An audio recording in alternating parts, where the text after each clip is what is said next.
What's up, everybody? Welcome back to Saturdays in the SEC, episode 113. We're here to recap spring ball, pretty much in the books here in the SEC. Transfer portal. I feel like it's been a little bit slow to start, but started to pick up steam now that most of the spring games are in the books. So we're starting to heat up on that front. I think this week is probably going to be fairly busy in the transfer portal now that spring's wrapped up, like I said, for most teams around the country. But we're going to get into some spring game takeaways, just some thoughts on some individual performances, guys that we think are going to really burst onto the scene this year, or just guys that have really good springs and could make impacts this fall. And I think some guys that we're going to mention will make very significant impacts. Then, like I said, a very thorough portal update around the SEC, around the country. So we'll kind of jump into some of the portal stuff first, just because that's kind of on the forefront here in the last 24, 48 hours. It's really ramped up a little bit, but and I do want to note too before we get into it, with the SEC in the spring portal window, players can't transfer within the SEC. So you can't jump Definitely SEC. had an impact. It has definitely had an impact. Yeah, so that's something to keep note of that you're not going to see in this cycle that you did, in the winter cycle here. But we'll kick it off with Auburn just because they've been hot the last 24 hours, especially kind of revamping their defensive front. What are your thoughts on some of the, I believe they've landed 3 commitments in the last 24 hours. I What's must have your, missed one because I only know of two. Not saying there's not a third. I just don't know about them. The two I know about is Philip Bliddy and Rakes, Isaiah Rakes. That was at USC and then or at Texas A&M and then USC. So I know that they've beat up the defensive line. I know we talked 2 weeks ago, the last time we recorded. I said that they would probably go after D-line heavy for sure because, like you said, you can never have too many people there, and the depth is not super deep there for what Durkin has in mind. So they have gone out. I know those two for sure. There may be a third. Cameron can inform us here in a second. But I like the two pickups. Both guys have played a lot of football, played a lot of snaps, played in some meaningful games. Definitely gives some experience on the defensive line, which is needed, and a lot of much needed depth as well. So I'm excited that they've gone out and they've attacked the positions of weakness that they know that they've got to fill holes in. They went out and they did it pretty much as soon as the portal opened. As soon as these guys were entering, they were jumping on them and they were after them. There's some rumors about them going over it and kicking the tires on some other guys, but definitely going after defensive linemen. We all knew that was going to be the case. Got to be from that room up and get it to where you can rotate guys in that can compete when you're rotating and keeping everybody fresh. yeah, so, they added, I actually saw the update on my phone at work, but Keyron Crawford, edge rusher from Arkansas State, Okay. they added him. He's actually signed with Auburn, so that one is official. So in the spring and now the winter portal windows, Auburn's added just on their defensive front Trill Carter, Gage Keys, Philip Bliddy. That's since yesterday, Bliddy, and then Rakes and now Crawford on their defensive line. So that's 5 additions from the outside. So they've really done some work on their defensive front and adding some really quality depth pieces there. Like you said, that was been a big area of need for them. To add 3 just in the last 24 hours, and then those other guys in the early portal window, definitely much needed area to rework on the roster. Absolutely. There's not really been a quarterback enter the portal that's really drawn any huge names. Like a lot of people are expecting big name guys to go in, except for Jaden Rashada. He did enter the portal again, leaving Arizona State.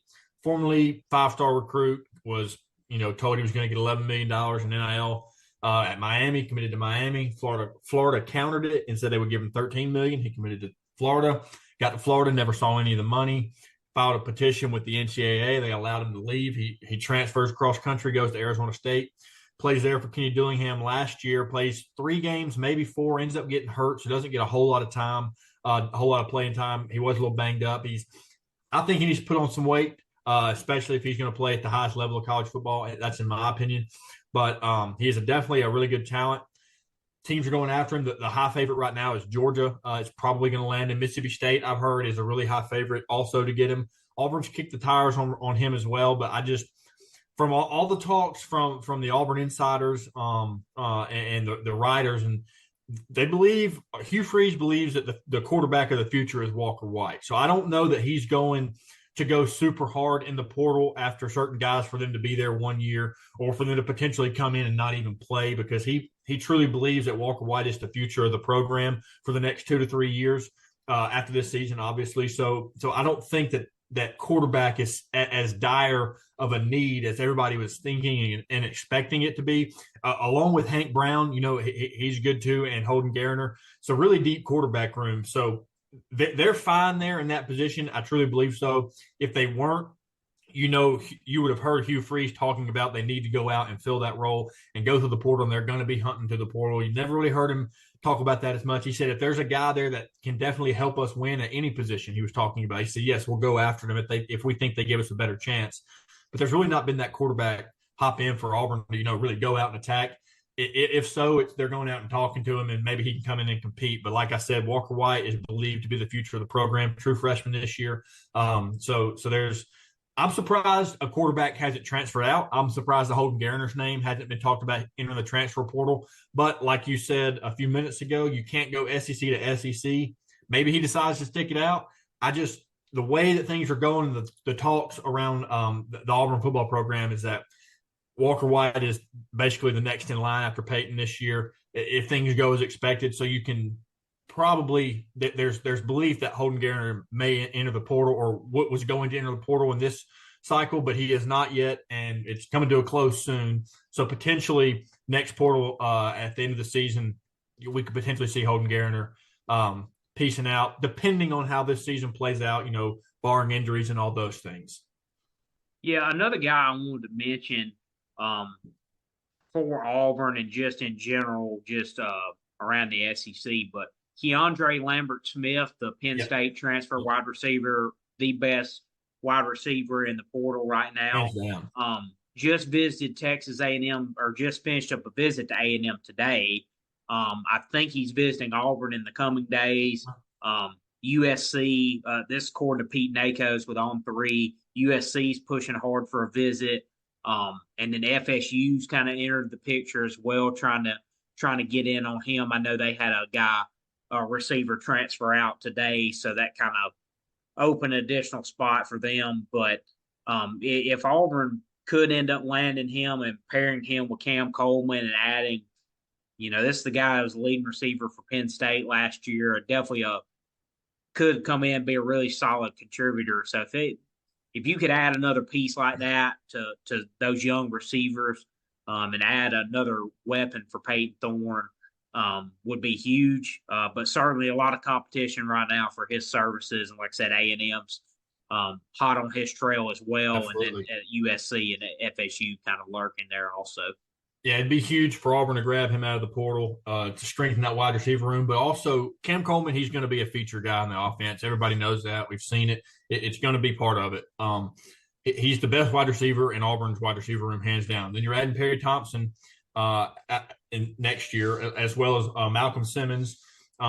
You've got Sam Jackson from California, the guy from Georgia State. I can't think of his name right now. So you've got some guys that are already there. So if you can add a guy like that, like Lambert-Smith, you can allow your better playmakers to go one-on-one and be able to make jump balls or make a crazy play and just compete one-on-one instead of being double-teamed and having to go to your third, fourth best option. If you got two guys out there, especially if you have two guys out there that are able to draw attention from the defense, then that opens up, obviously, one of the guys to be able to go and make a one-on-one play and obviously helps your offense, especially from where Auburn's been the last – man, my whole lifetime, I can't remember a time that Auburn's wide receiver room has ever looked like this, let alone had a receiver, a true wide receiver one that I can't remember one in my lifetime. So it is super, super uplifting as an Auburn fan to see that. But yeah, if they can go out in the portal and snag him, that would be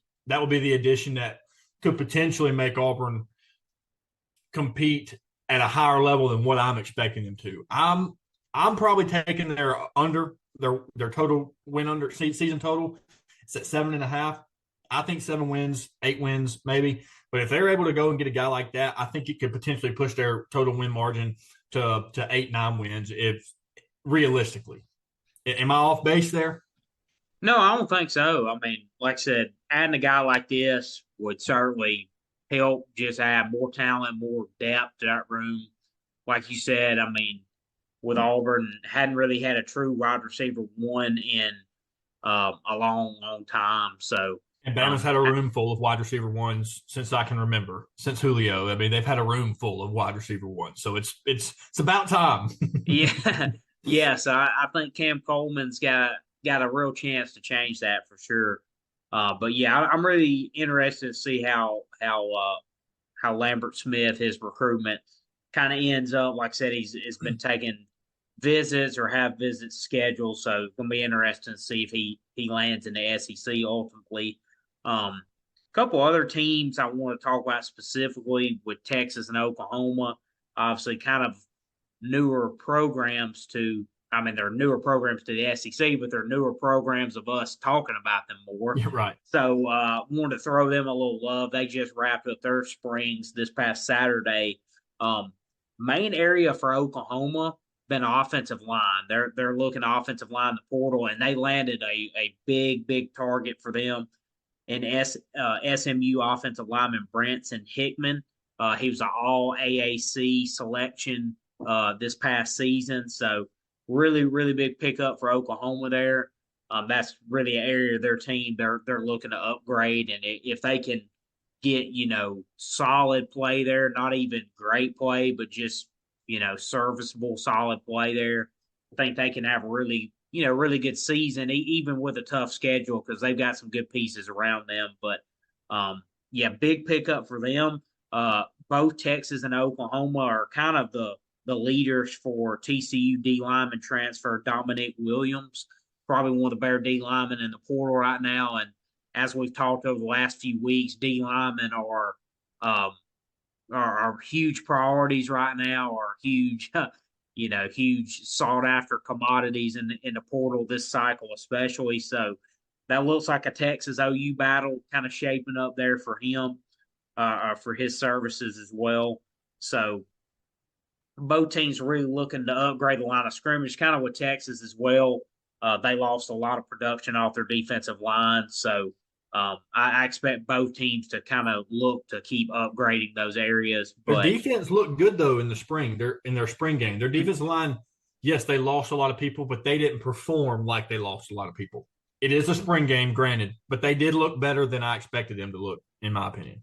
Yeah, for sure. I mean, I thought they were pretty solid overall. I mean, like I said, losing that kind of production, Sweat in the middle there. I mean, obviously, a couple really big pieces. A main reason why they were able to make a playoff run. I think they're going to be fine there. I agree, for sure. But I think, like I said, defensive line, I think they're going to look to kind of add.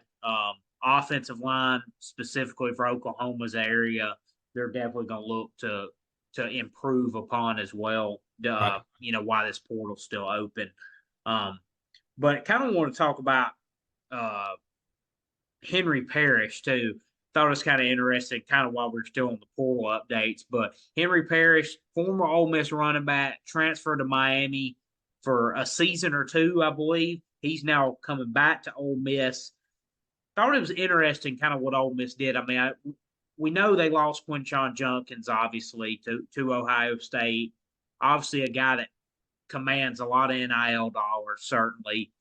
I thought they did a good job, though, of kind of spreading it around a little bit. I mean, obviously, they did get some really star pieces, Walter Nolan. I mean, they got some big hitters out of the portal, certainly. But here lately, I think they've done a better job of spreading it around. And I think that's what some teams have kind of been faced with a little bit is, do we spend a lot of our money or on one or two star players, or do we kind of say, hey, like, let's spread our money around a little bit and get, maybe 4 or 5 or 6 really solid players. So I think that's kind of a dilemma that teams have been faced with a little bit is like, there's only so much to go around. You know, it's almost really become, and we talked about a lot, kind of like free agency with the NFL. It's like, hey, do I spend most of my cap space on one or two stars or a couple stars, or do I try to, spread that money around and get eight or nine, really solid players? So I think that's become a dilemma now in the college game as well, especially what we've seen the last several years. Yeah, and I think Lane Kiffin he's able to connect with the players on a different way than a lot of coaches are. Obviously, he's a younger guy, but I think that the guys, really respond to him well. But he was probably able to tell them, hey, the minimum you're going to make is what every average American would die to make every day going to work. It's like they're acting like, oh, well, they're not paying me enough, dude. You're getting paid $250,000. Like, yeah, the average American is that's what they go to work. They have a really, really, really, or they go to college, they have a really good degree, graduate, high honors, whatever. They get a job. They start out making less than that, and they work their way up. There's somebody high up. They're only making that. That's a lot of money. And so like, I think he's able to, let them understand that and tell them that in a way that they understand it, respect it or whatever, because may not be making all the money that some of these college players are in the millions, but they ain't hurting at all, and they still have a chance to go play at the next level and then make millions while they're there. So I don't know. I think Lane Kiffin's done a great job, especially how he's managed everything. His spring game, he made it fun. I think they're going to do away with spring games from what I've heard through on Jocks Radio, mainly that there's a lot of people that are believing there's going to be no spring games in the future. Some coaches that have echoed that. So I like the way that Lane Kiffin changed it up this fall or this spring, and made it different, made it fun. You're recruiting year round your roster. I mean, you're not just high school recruiting year round. You're recruiting your roster at all times, especially in today's game or today's age and game. So I liked what he did, and I think his approach to things, it might catch some people off guard and make some people unhappy, ruffle some feathers, but I love it. And I think he's doing a great job. And I mean, Ole Miss is bare minimum going to win 10 games this year. They better. If they don't, it's the biggest coaching failure of Lane Kiffin's career, in my opinion. They're going to start out 5-0. I mean, if you look at their schedule, they don't really have a tough schedule. They should win minimum 10-2, minimum. Finish third, fourth in the SEC, minimum. Yeah, we talked about them a couple podcasts ago. I mean, they're the team, or they're certainly one of the teams I'm most excited to see this year. With obviously losing Quinshon Judkins, obviously a big loss, but I mean, I think their running back room is going to be just fine. I mean, they've added, adding Henry Parrish back. They've got guys in that backfield. I think it's going to be more by committee. You're not going to lean just solely on, one main running back. So it's going to be a little bit more by committee, but I think they're going to be just fine in that.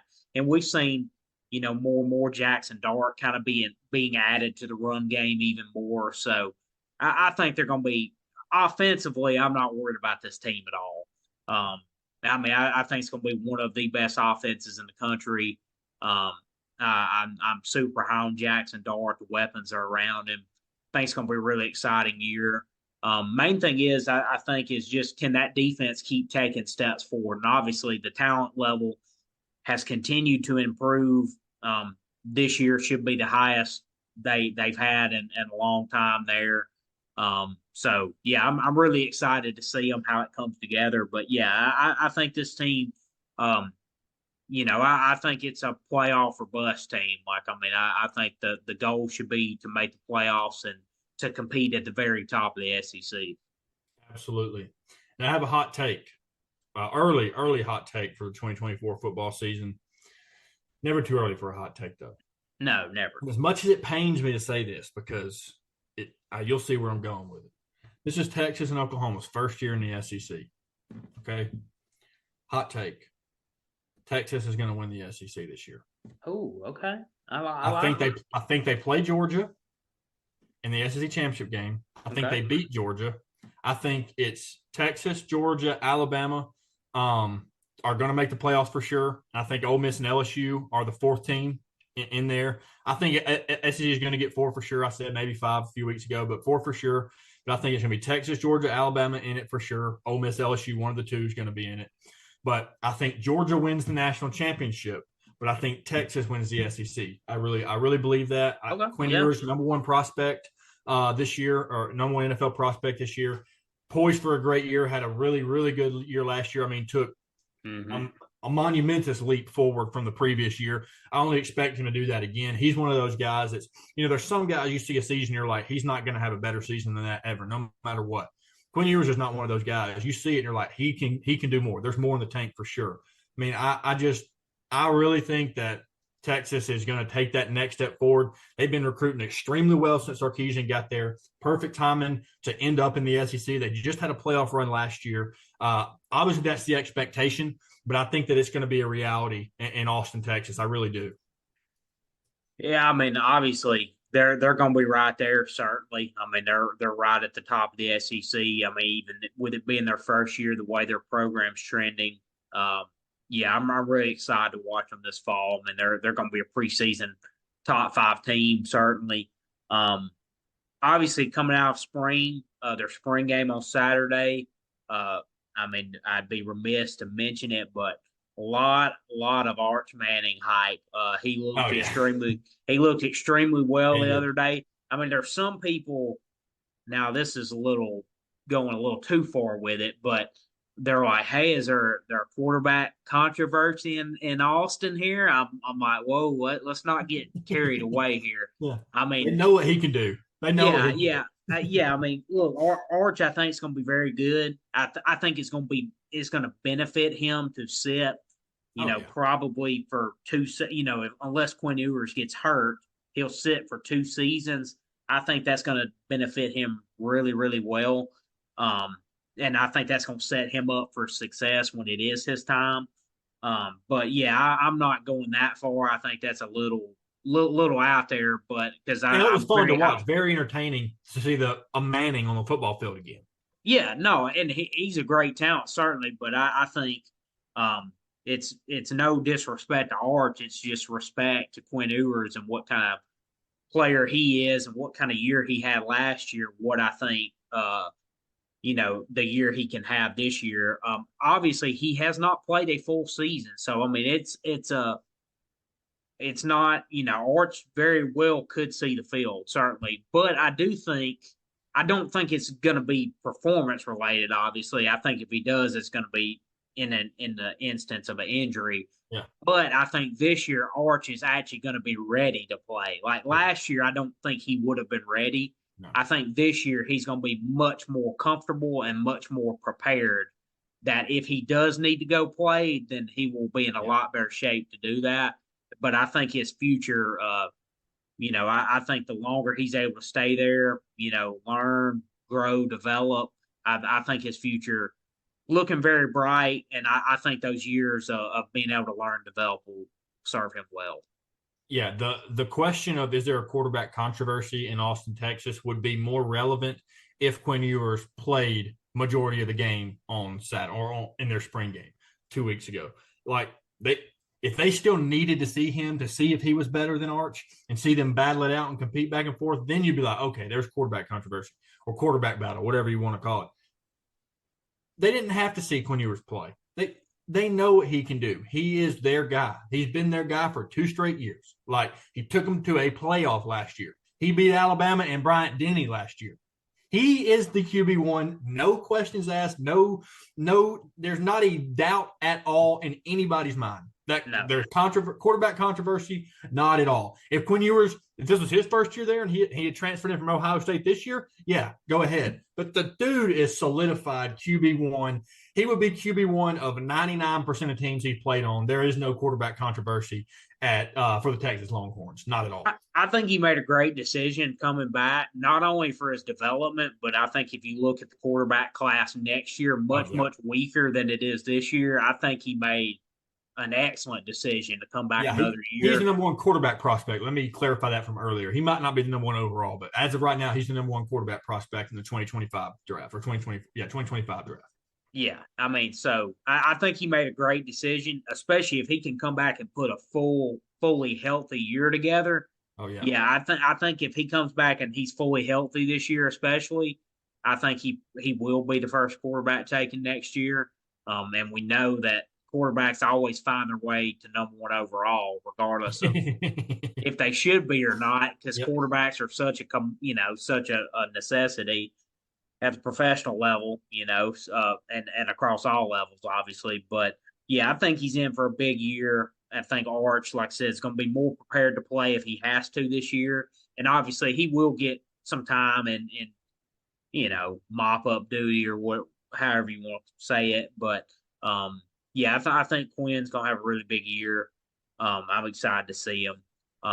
And then kind of, speaking about Oklahoma earlier, I'm really excited to see Jackson Arnold this year. Oh yeah. That connection with Deion Burks, we texted earlier today, like, man, this Deion Burks he's gonna have a huge year for OU. I'm excited to watch him working out a slot, Purdue transfer. Think he's gonna be poised for a big fall this year. Dude's got nitrous attached to the back of his feet for sure. The dude can scoot. Yeah. If you haven't watched him, go throw on some tape. When you watch him run down the field, there's going to be a 5-yard gap between anybody from the other team every time. The dude can fly. Oh, absolutely. I did want to mention a little bit about Alabama, their spring game, and kind of the portal Well, update. I got a question for you. We're talking about quarterback controversy. Yeah, Is there absolutely. quarterback controversy in Tuscaloosa, Alabama? Well, There's been some talk about that this offseason. I say hell no. Jalen Milroe just took you to the damn national championship game last year. What more could you ask? There's no quarterback controversy in my eyes, but from the home Alabama fan, is there quarterback controversy in Tuscaloosa, Alabama right now? I don't believe there is. I do want to say this about Ty Simpson, though. Dude's a baller. I think similar to Arch, I think, and I want to give this kid a lot of credit because I mean it would have been easy. I mean, I know this kid's phone got blown up. Like, hey man, are you gonna enter the portal? Like, there was a bunch of teams that inquired about him. And a lot of zeros attached to those teams. Yes. A lot of zeros. Certainly. So I think for the fact that and like I said, I want to give him a lot of credit because he said this like 2 years ago. He's like, hey, I'm gonna stay, wait my turn. Like, I don't mind doing what Mac Jones did at Alabama, wait my turn developing, and that way when my time comes, I'm gonna be fully ready. And so far, so good. He has lived up to he has been a man of his word so far. And I think it'd be dumb for him to transfer now because next year he's expected to be the guy, and he's only going to get better. So I don't think Bama fans have to worry about him going anywhere at all. Austin Mack maybe potentially in the future, but I don't think he's going anywhere at all. Yeah, I don't either. I think because I think he sees it. I think he knows he's going to be the guy next year. No point to transfer now. No, as far as quarterback controversy, no. I think Jalen Milroe is going to have a really good year. I think Kalen DeBoer. I think this offensive system is going to do him a lot of good. Honestly, I think last year kind of had a little bit of gripe with it, but I thought it took 4 or 5 weeks for them to really adjust. Tommy Rees to really adjust the offense to kind of his skill set. I don't think that's going to be an issue. I think from day one, and DeBoer and the staff have talked about it like, yes, we have an offensive system, but we're going to adjust our system to our personnel and do what he does well. So I don't think there's going to be, I think from day one, they're going to be able to kind of, mold it to his skill set and what he does well. Obviously, we saw his offense last year, especially late in the season with how much hype was on Washington and where they went. Yeah. Penix didn't run like that. Penix rarely ran. He threw the ball all over the place. Yeah. I'm scared of how powerful that offense is with a pocket passing quarterback. How much better is it going to be with a running quarterback? What are they going to incorporate? Because Jalen Milroe can throw it around the field just as well as Michael Penix. He might not be as accurate, but he can toss it around like nobody's business. But he's got that running game he might be the best running quarterback in college football. have you heard anything of what they're going to try to incorporate with it, or have you seen anything? Because it's going to look different than the base package of the offense is going to be last year's Washington offense. Cool. But it's going to look so much different because of the personnel, like he's talking about, he has, especially at the quarterback position, two completely different quarterbacks that played last year for Washington and this year or this coming year for Bama. Yeah, I mean, I think they are going to really embrace him, running the ball. That's what they've been telling him, too. Last year you would hear Jalen Milroe say a lot like, yes, I can run, but I want to be known as a passer. Like, I want to be known like I'm a quarterback. I'm Right. not, Pass first. you hear people say, oh, he's a running back playing quarterback. Yeah. You kind of hear that a lot, stuff like that with different guys. And, he was like, no, I'm a quarterback. Like, I want to be known like a pass first quarterback, Right. and that's what DeBoer's kind of been preaching this spring and stuff is like, yes, obviously you have to be able to throw it well, but if you're all of a high level college quarterbacks, like all those guys can throw. He's like, that's awesome, but he's like, also don't forget who you are because there's nobody else that can do it like you do it. Like, Yep. yes, you can throw it well, but there's a lot of really good college quarterbacks that can throw it well. Like if you're a Power Five quarterback, you can throw the ball You pretty well. spin it. Yeah. Yeah. If you're a starting Power Five quarterback, well, yes, that's great, and you can do that. But he said at the same time, there is hardly anybody else. Like you can count it on a few fingers how many guys can do what he can do. Yep. He's like, you have to remember that too. So like, we want to take advantage of that. So, and Michael Penix too. Kalen DeBoer goes back with Michael Penix all the way to Indiana before he Yeah. transferred out to Washington. Penix was a lot more of a runner there. Had some injuries though, so it kind of Yeah. hampered his mobility kind of when he got to Washington. I think he had like 4 or 5 injuries in college. Yeah. So Yeah. I think that hampered his mobility a little bit as far as, he could kind of move around in the pocket, but he didn't really scramble that much. Right. So I do think, like I said, a lot of those same concepts will be there, but I do think they're going to embrace him running it, a pretty good bit. I liked what I saw in the spring game. Like his stat, Milroe's stat line wasn't great. One thing I've noticed though, they've really tweaked his throwing motion, and it is so much smoother now. Really? You watch him last year, and it just wasn't a smooth delivery all the time. The way he kind of holds the ball and releases it, it's a little bit different. But this year or this spring so far, thought he made a great throw over the middle to Jeremy Bernard, a guy Yeah. who's really Yeah. That come was on a as good ball. well. Made a really nice throw, but his throwing motion I think looks a lot smoother. So yeah, I think he's due for a really big year. But as far as Ty Simpson goes, I'm really excited about his future. Kind of same way with Arch. I think sitting multiple years, and now getting to learn a new system. I think when his time comes, I think he's gonna shine. And I think it's really gonna serve him well. And you can also see the growth with him this spring. He looks Yeah. much more comfortable, a lot more decisive than you saw a year ago when he played some. So, yeah, I think the quarterback room there is in great shape. Um, Kicker has been an issue or a question mark, I would say, this spring. Obviously, when you're replacing the NCAA's all-time lead scorer, it's tough, tall order to do. But going and getting the Lou Groza Award winner from last year certainly helps a lot. Graham Nicholson, Miami of Ohio transfer, committed to Alabama 2 days ago. So he will be kicking for Alabama this fall. Obviously, a great pickup. I thought Reichard should have won the Groza last year because I really did think he was the best kicker. I think he's going to be the first one taken on Thursday night. But uh, Graham Nicholson, one of the better kickers in the country, certainly, and I'm very excited about that pickup because kicker's been kind of an open competition this year. Connor Talty was a true freshman last year, is on his own scholarship, but I think it's been a little inconsistent in the spring. I know he did miss a kick during the A-Day game, um, but yeah, really really big pickup there in a position that was a little uncertain. Um, I got. Adding Caden Proctor back obviously Yeah. is a Yeah. big pickup as well. And then some areas of also concern or areas that want to add some players to defensive back, offensive line. they're actually kind of considered the leader already for Ed Woods, a safety from Arizona State, that's going to visit this weekend. So I think they're in good shape to possibly land his commitment as well. Yeah, I was going to ask you about the defensive backfield. Very young, pretty Yeah. inexperienced. Got some transfers in that have played some ball, but everybody that was on the roster, that's on the roster this spring, outside of the transfers, has not played a snap, I don't believe, of college football. Yeah, especially at corner, Right.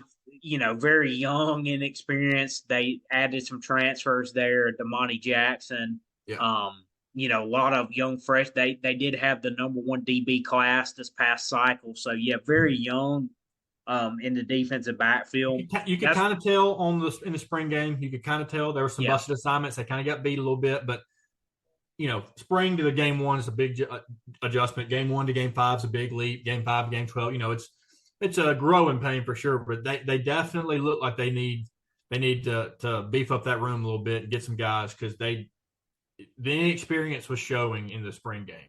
Yeah, and I think not only too from just a talent or a depth, like just from a number standpoint, is what they've really been harping on. They lost so many guys from that room. Yeah. From the draft to the portal, that was just the area that really got hit the hardest. And it was going to be tough. So. What's that? I said, understandably so. Nick Saban's a DB guy. Guys go there to be coached by him.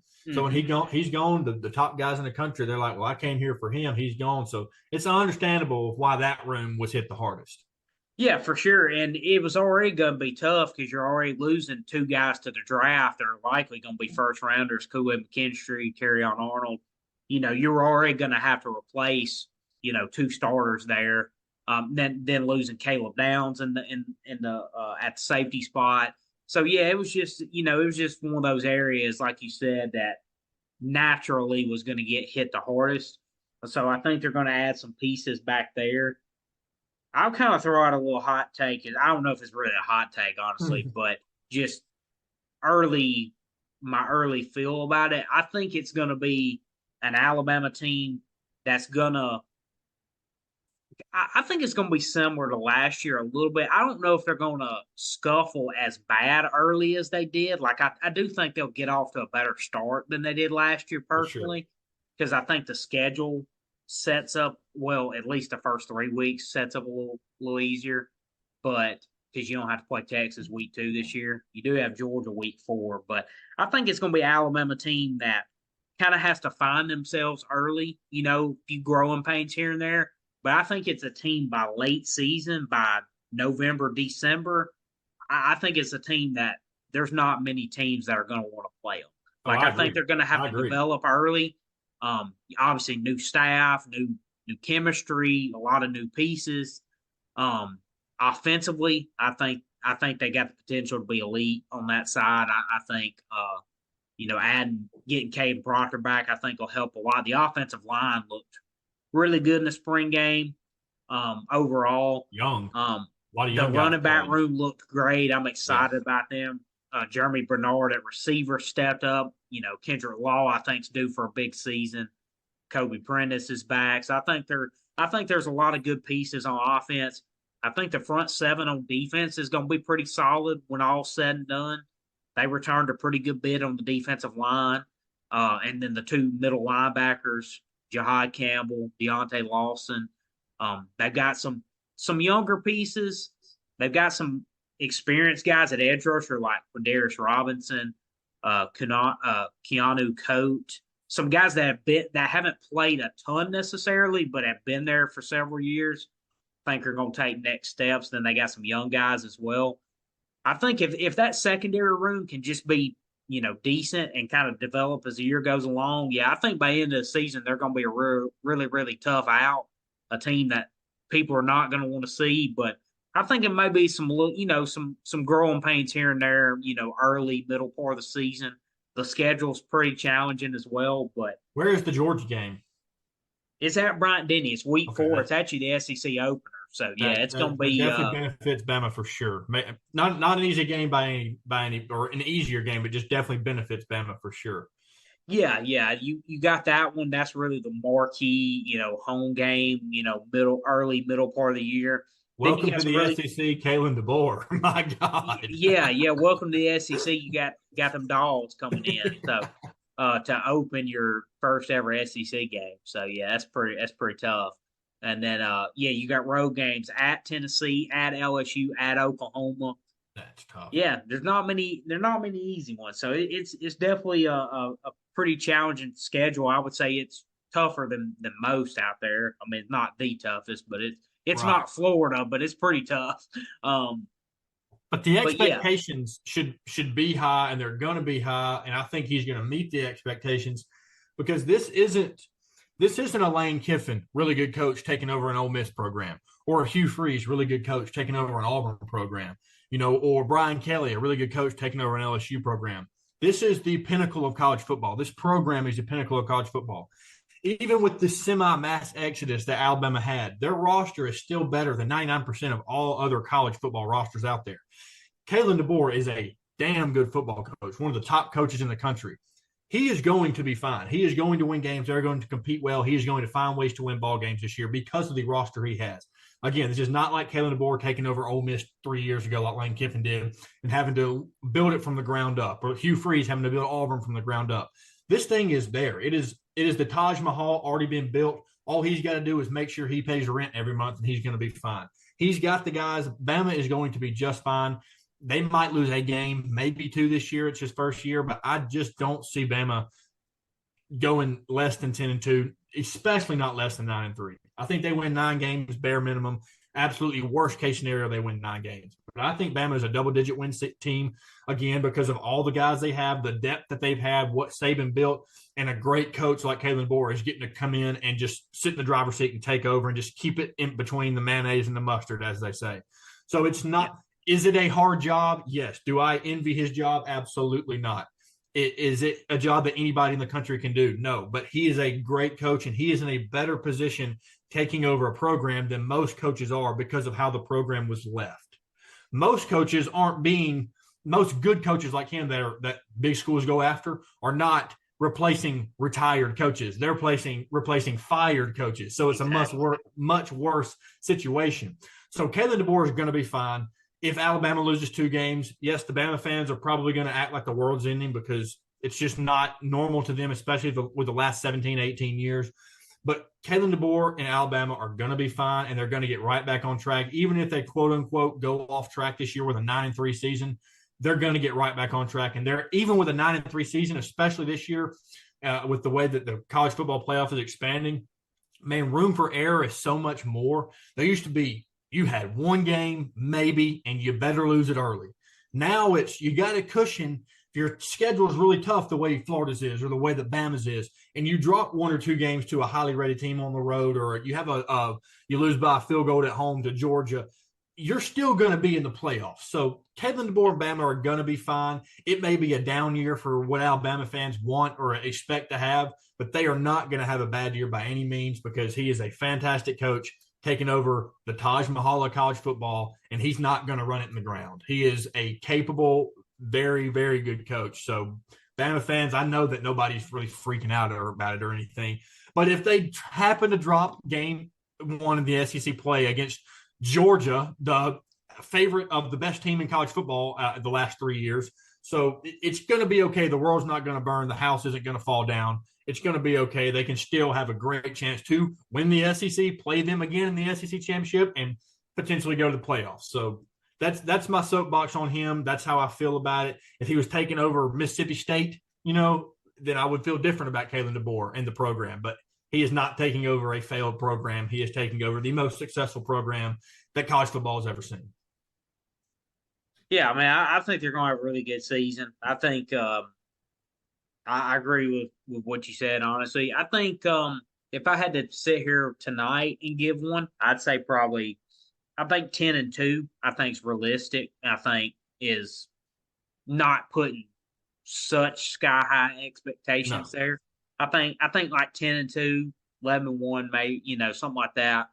I think they'll be in the playoffs for sure. I mean, and really too, it's like you couldn't think of a better year for this transition because you've been knowing for the last several years, like you didn't know when it was coming, but it was coming sooner rather than later.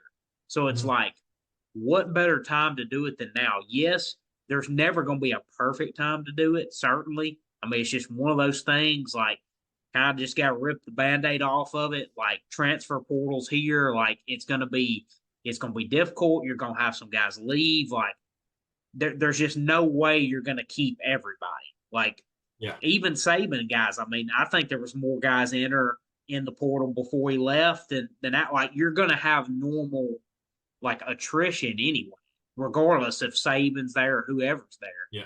So, but I thought honestly, I was talking about this with somebody the other day. I was like, I mean, if you would have told me, if I would have looked back in the night Saban's retirement happened and fast forward it now, basically, I think it's been 100 days, I think, since he's been hired, I believe. I mean, I think this transition went about as smoothly, honestly, as it could have went.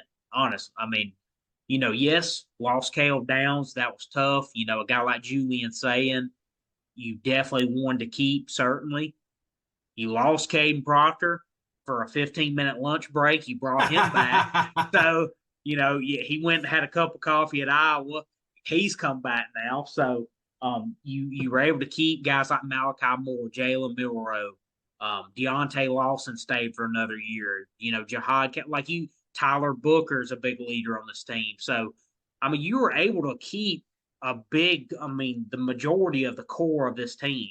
He kept, I think, the entire recruiting class except two. I think Julian Sayin, Jameer Grimsley, I believe, was another one. I think he ended up going to Florida, and maybe one other one. I mean, it was very minimal. So, and then most of the guys, Isaiah Bond, they lost him. He was actually teetering before Saban even retired. Like, I think Saban had kind of talked him back a little bit, but that one was 50-50. I think Jaleel Billingsley, is it Billingsley or no, Niblack. I get them two mixed up. You had Billingsley a couple years ago. Amari Niblack, kind of the same deal with him. They both end up going to Texas, but yeah, really, in all honesty, the transition went about as smooth as I think most people could have hoped for.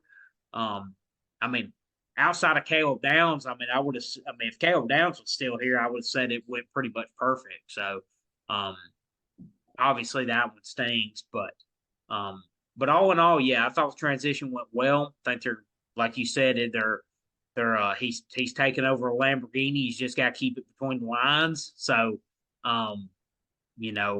yeah, I'm very encouraged what I've seen so far. But yeah, I think they're going to have a really good season. Like I said, I think there's going to be some adjustment, early on through mid-season. But I do think towards the end of the season, kind of similar to last year, I think they'll kind of hit their stride a little bit and be a dangerous team come November, December, and in January.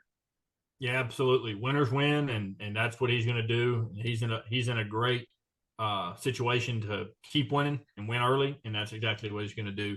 There's no doubt in my mind that Kalen DeBoer is going to be at Alabama for the foreseeable future. Yeah, I think, and he's a guy too that's he's took over. Like, I mean, everywhere he has taken over has really been done. I mean, I know this is going way back. I think he took over Sioux Falls, his first head coaching job. They were terrible. He ended up doing extremely, extremely well there. Goes on to be a coordinator at Indiana. Obviously moved on to Fresno State. I think they were like a 3 or 4 win team when he took over. He got them to a 9-win team in 2 years. Gets the head job at Washington. I think they had won 3 or 4 games after Chris Peterson had left. And then he goes, I think he wins 10 games his first year and then goes 14-1 last year. So not only has he built multiple programs up and turned them around at 2 or 3 different stops, and I know those stops aren't Alabama, but still. And then I look at what he's done against other elite head coaches. He's 3-0 against Dan Lanning. And be honest, Dan Lanning's had the more talented team all 3 times they played. Like Oregon was more talented last year and the year before. He's 2-0 against Steve Sarkisian. The last 2 seasons, he beat him in I believe it was the Alamo Bowl in 2022, And then last year, obviously beat them in the playoffs in the semifinals. So, I mean, this guy's 5-0 against Dan Lanning and Steve Sarkisian. And like I said, he was the second most talented team in all those games, really. So, I mean, you look what he's done with less talent against some other teams, and then how he's turned programs around. And as you laid out, this isn't a turnaround he's having to do this time. Yeah. Like he's like you said, every time he stepped into somewhere, he's replacing somebody that's been fired. You know, I think at Fresno he was replacing somebody who went to a better job, but at the same time, like, you know, he's not having to rebuild it. The infrastructure is in place here, so yeah, I think he's going to do extremely. Going to keep dialed in on the portal, certainly. I think this week, if there are going to be some more big names or some surprises, which we haven't really seen yet, I think it's going to come within the next few days. I think now that some of these spring games are wrapping up, hasn't been the big names that I think some people maybe expected or some of the surprise names. I mean, have had a lot of entries though, but just not anything that just shocks you. I feel I like just think it's that no SEC to SEC transfer. I think that plays a huge factor. I do too. Yeah, I think that's certainly part of it. You know, like I said, not being able to transfer in the conference this time certainly I think plays a big role. Is that every conference or is that just SEC? That's just an SEC rule. I'm not for sure on some of the other conferences. Like, I do think that plays a role, certainly. But yeah, I'm curious to see though here in the next 3 or 4 days. I think if we are going to get some big names or some surprises, I think we'll hear pretty soon because I believe it closes on the 30th, which is next Tuesday.